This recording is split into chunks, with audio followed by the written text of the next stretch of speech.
Hi, I'm Parker Miley, I'm Tim Benjamin. and this is the Rage Podcast, where today we're going to look at a fairly well-known piece of scripture, but also one that is pretty morbid when you Yep. think about it. It's one of the ones that we're going to tell you what it is. You're going to say, yeah, I've heard that one before, and I don't like it. Update about our lives, however. Pastor Tim's now officially married and all those things. I feel like This is not what we're talking about, actually. I Yes. feel like you know a little See? bit about what's going on in life, but Yeah. then I noticed he's starting to wear this ring thing, so I was like, I feel like someone should say something at least. Yeah. So for all of you, Thank you, Susan. yeah, for all of you that like to stay up to date, just a little bit of the details of our lives. Mhm. Yeah, Pastor Tim had an update. So hopefully we'll seem less rage-worthy now. We'll see. Now Tim got married, and I was driving by his house, and apparently now he has flowers, and he's becoming their actual husband because he's just standing back like this as Susan waters the flowers. I have no defense. That actually happened. It was. I and have Parker proof. drove by and caught me. Yes. Mhm. Mhm. So he's fulfilling that role, I assume, very well. Winning at life. Yes. Anyway, what we're actually here to talk about today is Genesis chapter 22, where Sacrificing children. Yeah, that's where Sacrificing we're going. Yes. so Yeah. you all probably know of the story, at least the basic outline. But I think it actually works really well if I read it and then we take a break and we discuss kind of what we are going to talk about today. Okay. Because what we're going to talk about today is how bizarre this really is. All right? So just Genesis chapter 22, starting at verse 1. After these things, God tested Abraham and said to him, Abraham, and he said, Here I am. He said, Take your son, your only son Isaac, whom you love, and go into the land of Moriah and offer him there as a burnt offering on one of the mountains of which I shall tell you. Pause, okay? That's a lot. That's a lot in a couple verses. So notice, all right, so I always find this to be interesting. Because Abraham, right now at Walnut Grove, we're doing a sermon series over the people who have said, Here I am. Okay? And Abraham's obviously one of those characters, because Abraham shouts back to God saying, Here I am. You know, God has been talking to Abraham pretty much his entire life, telling him that he is going to have received this incredible blessing of being the father of many nations, and his children will be, productive and fruitful, and all the nations will be blessed that flow from him, and all these things. So Abraham hears God's voice and says, What is it now? Yes, here I am, and all these things. What Abraham doesn't know is that God's going to lay what is verse 2 on this man, okay? And God said, Take your son, all right? And then God's kind of twisting that knife again. Yeah. Your only son, Isaac. Twisting the knife, not a good expression for this particular scripture. Whom you love, and go sacrifice him up on the mountain. Yeah. Just go tie him up and stab him to death. It'll be all right. Yeah. Right? That's what God just says in this. I think we all can agree that's a big ask. Yeah. That's a pretty big ask. Yeah. Mm-hmm. Okay. And again, if you don't know anything, a little bit more history about Abraham. Abraham was a family man. His entire life he wanted a family. He tried and time again with his wife Sarah, couldn't have a kid. Then finally God blesses him with the one thing he wanted, Isaac, just a few chapters earlier. And then God says, Hey, that wonderful blessing I did give you, I kind of want it back. Yep. That's what's being said here. So you can only imagine the kind of conversation Abraham and God might have had after this. This is one of those passages where there's a lot left out. Because Abraham is like, excuse me? I hope at least he said that. So, again, we read verses 1 and 2. Verse 3, Abraham's already packing up his bags and going to the mountain where God told him to go. Yep, feel like there's a few steps skipped over there. Yeah. Where's God, pointing the finger? No, where's Abraham pointing the finger and yelling at God and all those things like we tend to do when life gets a little rough or when God maybe calls us to do something out of our comfort zone, I'd say. We tend to... we get real excited, just super blessed about that. Yeah.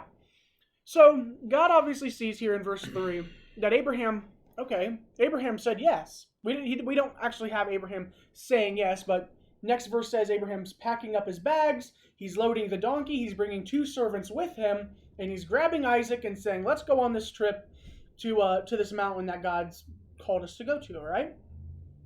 Sounds like a fun time, right? Yep. And Isaac, who apparently trusts Dad, doesn't say, hey, why are we going up here for? No questions asked. No questions asked. Everybody's good. Going up to the mountain. Abraham said, here I go. Abraham's just saying, he said, here I am, to, again, this very bizarre situation. So then Abraham and Isaac and 2 of his servants, as Scripture says, starts this journey, and they're gathering all the wood, they gather the fire, they grab the knife and all these things, and they're starting to walk up this mountain, all right? Now, at this moment in time, it's only Abraham and Isaac. They grab everything they need. Servants are left behind. Yeah, servants are left behind. And Abraham actually makes Isaac carry the wood that he will later be sacrificed on.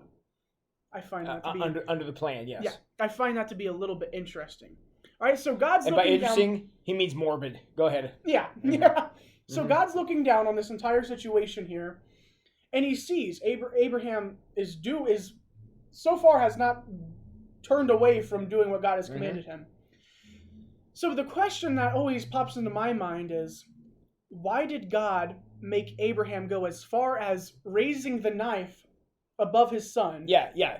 Carry the stuff left. Yep. Carry the stuff up. Put the stuff together. Even Isaac was like, are we missing something here? Where's the, yeah. And so he ties him up and he puts him on the thing. And at this point, you have to imagine Isaac is probably expressing some strong opinions, you'd think. And, because his dad just chased him around and tied him up, right? I mean, yeah, I can only imagine that situation. It doesn't have any detail, but just imagine your dad. All right, do you think Isaac was just willingly, okay, Dad? Okay, I guess it's the end of me. Yeah. Yeah, I mean, we all had that moment where we ran from our parents because we were afraid for our life. But normally we've done something to cause that.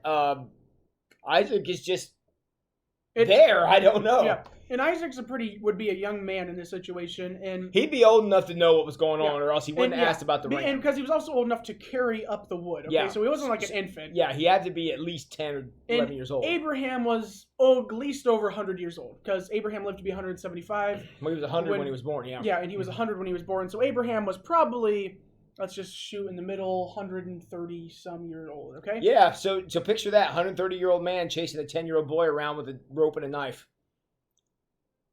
I don't know that we need to comment on that. Continue. And so that had to happen as well. And God sees that take place. And God says, still not enough. Yep, still not there. Still not there. Not there yet. Then, so obviously, yes, Abraham, I can only assume, hog ties his son. Throws him on that set of wood. He's got the fire over here. And he's going as far as he lifts the knife up, getting ready to bring it down, crushing his son's soul, killing his child. And as he raises that knife, probably just seconds before he goes and brings it down, an angel of God appears to him and says, Abraham, don't you dare, touch that kid. I mean, I'm pretty sure that is do not lay a hand on the boy or do anything to him. So Abraham's like, what? Actually, Isaac is like, I'm not so worried about the hand, it's the knife I'm a little concerned about here.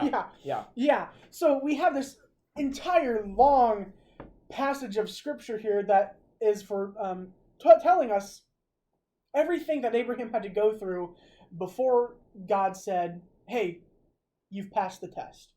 When God could have stopped him at any point. In fact, he could not have made the request in the first place. Because look at the faith. All right. And this is what I struggled with when I was giving the sermon. I don't know necessarily how strong my faith is, and I don't think anyone really knows how strong their faith is until they probably go through this test like Abraham, right? We don't really know. You always hear those situations where if someone, had a gun to the back of your head saying, renounce your faith and all those things, would you do it? Or, what, we all like to think we would, but until you're there, you don't know. Yeah, you don't know. And hopefully you don't ever find out. Yeah. Amen to that. But no one ever truly knows exactly how strong their faith is until they have to go through the test. And now I do believe we are getting tested every day on our faith. Yeah, that's true. Not to this extreme. But not to something like this. So what I struggled with is God put Abraham through this entire test. And sometimes the test that God gives me is when I stub my toe, am I going to say GD or not? Yeah. That well said, Parker. That's sometimes the test that God makes me go through. Or you're driving through St. Mary's where no one else knows how to drive. I mean, that's a test of your faith there. Again, difficult but pales by comparison to this. Yeah. So why is it that God made Abraham go through all this entire process? Why is it that God didn't stop this test when Abraham gathered the rope, gathered the wood, and started for this journey towards this mountain? The even bigger question is, why did God need to test in the first place? Yeah. Because doesn't God already know? Why didn't God just look in the man's heart and say, wow, he's pretty faithful with this? Why did he need to test? That's the big question of the passage, because that's why it exists. Mm-hmm. I mean, again, you have to remember, writing these things down in the first place, ridiculously expensive. So if they're going to record the story means something. Mm-hmm. You got to think about what that might be. That's so Tim has the answer here. And now I'm not going to steal Tim's thunder. Yeah. But I just, every time I've read this, that's always been, I was like, why is it that God, and I've struggled with this the entire time, and for some reason Tim, again, he went to college for this, okay? Been doing this a long time. For some reason Tim knows the answer to everything, and I envy it all. Wow, okay. Yeah, but for majority of the things I asked Tim, he can provide a good question. But what Parker doesn't realize, I only asked Tim so much. Yeah, all he didn't realize is I either tell you the answer or say something that sounds like it, but you never know which one it is. Yeah. Mm-hmm. That's fair. Mm-hmm. So I walked into Tim's office. I said, "Hey, what is this? What is this true meaning here and all these things?" And Tim says, "It's not about God. This test is not about what God needs to know. This test is about what Abraham needs to know. This test is simply nothing more than God telling Abraham, look how much faith you have." Now, I'm going to tell you right now, until we can be abundantly clear, we are not advocating child sacrifice. Yeah, right, Parker? Yeah. So it's not like you have to do something crazy, because Jesus was very clear about the foolish test piece of this. Yes, yeah. But back in the early days of what it meant to be faithful, back in the days of Abraham, which was the early days, there was no standard. There was no church. There was no creed. There was no prayer. There was no nothing. So God needed something so that the first patriarch, which is Abraham, would understand what level of faith, what that would mean in his life. And basically God said, am I allowed to kill your dream? And Abraham said, yes. That's a pretty big, because Parker was very clear. Abraham wanted to be a family man his whole life, and God bless him. It's exactly what he should want. Well, that's so like Abraham's entire story. Yeah. Leading up to that, like Abraham, and even afterward, into modern times, it's still the same story. Yeah, I mean Abraham's still classified as technically the father of the entire Jewish faith. Yeah. Jewish faith, and we eventually sprouted out of that as well. And they're all still trying to figure out what it means to be family. 3,000 years later. But Abraham, if you didn't know, his nephew was Lot, and Abraham, begged and pleaded with God, with Lot, who lived in Sodom, and we all know what kind of eventually happened there. Says, could you save my nephew Lot? Because Abraham had a strong importance on family. I use this as the children's chat on Sunday. Abraham is, again, how everyone has their flaws. Abraham is an ideal man of how we should be living, right? Yeah. Everybody wants a dad like Abraham. Yeah. I'll tell you that right now. He cared and protected. And I say that when we just read a story where he tried to kill his son. Yeah. But he's still a very good father, because he is advocating for family the whole way. However, as important as family was, he had God's priority first. And that's when God came in and said, okay, done. We're done here. Yep. But the reason Abraham needed that experience was because of all the testing and things that were going to come throughout the generations, even into modern time. The people of God needed to understand what it meant to be faithful. And in this story, we learn that whatever priorities you have in life, even good ones, I mean, we can certainly say Isaac was a very good priority for Abraham. Anything that gets in front of God is going to be a distraction. So God needed Abraham to understand that. This is the level of your faith. This is what it means. And this is how I need you to approach it. And so that's why this experience. So now for the rest of his life, Abraham's going to look back, and first of all, he's going to say, thank God for the angel. And the second thing he's going to say is, this covenant means something, because I believe it this intently. And without that experience, Abraham would have no way to not only not make the claim, but to even know it himself.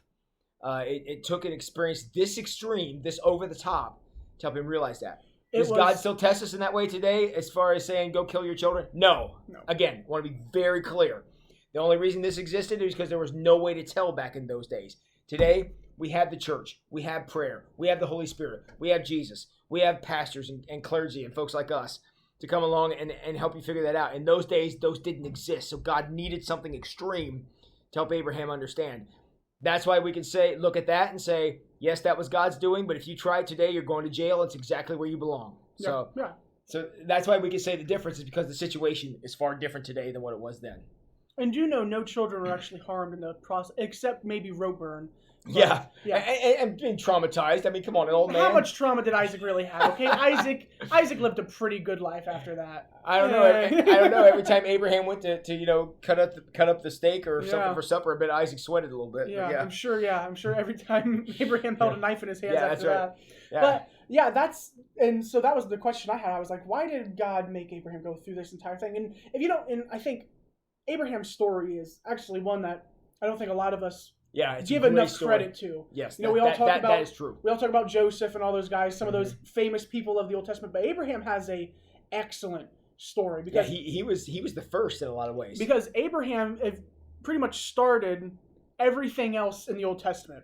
So Abraham had his son Isaac. Isaac had his son Jacob. Jacob had his 12 children that started Jacob later became known as Israel. Then you had the 12 tribes of Israel. And they were still obsessing on Abraham even in Jesus' day. Yeah, and the faith proceeded on after Abraham. It was the test that kind of God made Abraham go through to see. I was like, is this man and will his family be able to do what I have called him to do? And our Jewish sisters and brothers still trace their origin back to Abraham. So he's a very important character that you are absolutely correct.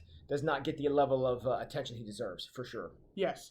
So that's a good message. Yeah. I feel like the bad part now that I realize, because I always asked Tim, I was like, why don't you ever just take a part of the sermon and do it for the Rage? And it was like, and now I realized why.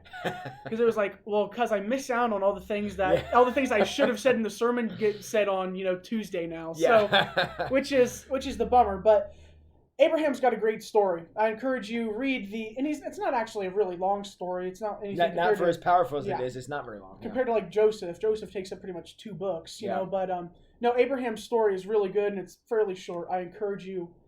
Open it up and read it, and then, I guess if you want to read the story of Joseph, it all goes from Abraham. Joseph is fantastic also. But as far as Abraham, just keep in mind how important he was, and it all came down to how strong this man's faith was, and he needed something to give that to him. And again, since a lot of the ways we receive faith today did not exist, he needed something, and that's where this came from. So I think another bizarre piece of Abraham's story is, none of this really started to happen until he was around 90 years old. Yeah, he lived 90 years of life, and then God say, "Hey, now it's time to use you." You know. And Aaron's like, "Dude, I'm tired. What's up?" Yeah, just bizarre, but great story. Yep.